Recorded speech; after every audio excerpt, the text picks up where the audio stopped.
तर नमस्कार मित्रांनो, आत्ता बघू कोणाचं काय चाललंय. ह्याला खायला सकाळी हो नंदनी माझा आज ऐकली की ओरडा ती. ह्यांना लाल केनीपीची कुटी टाकली होती सकाळी खायला. आणि दिवस मला तर टाकायचं बाकी वाटतं, नाही तर टाकलं असेल. नंदिनी का ग? ह्याला सकाळी पप्पांनी दूध पाजलं असेल. चला आता आपले गुरं चोरून आलेत, गुरांना बांधून घेतो.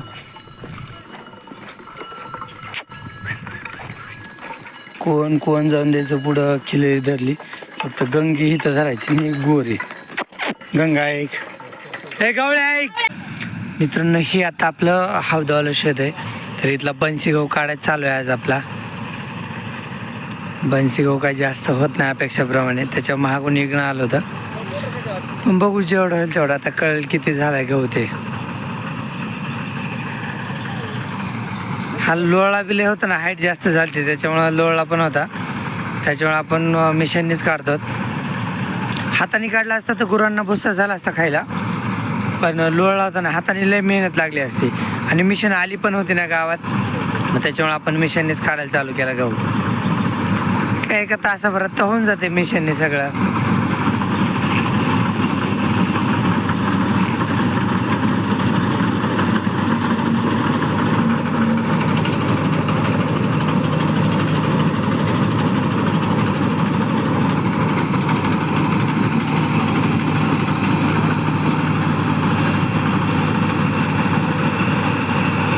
असं चालू मिशनने गहू काढायचा. एक आणखीन 20 मिनिटात तर गहू काढून होईल. तर आता आपला गहू पडायचा चालू आहे. गहू लयच थोडा झाला रा बन्सी. अपेक्षा होती तेवढा तर नाही झाला. द्या तर समजायला एक पोतं धर बरं का, 1 क्विंटल आता खाली आलाय. आणखीन एवढा तर काय काय गहू हिरवा आहे राव. मिशनने काढल्यामुळं हिरवा पण मिक्स झालाय त्याच्यात. आता 2 पोते धरू.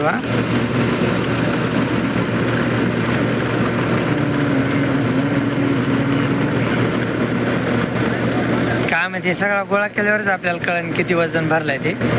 आणि सध्याला बघू केवढूसाठी करायला लागत आहे.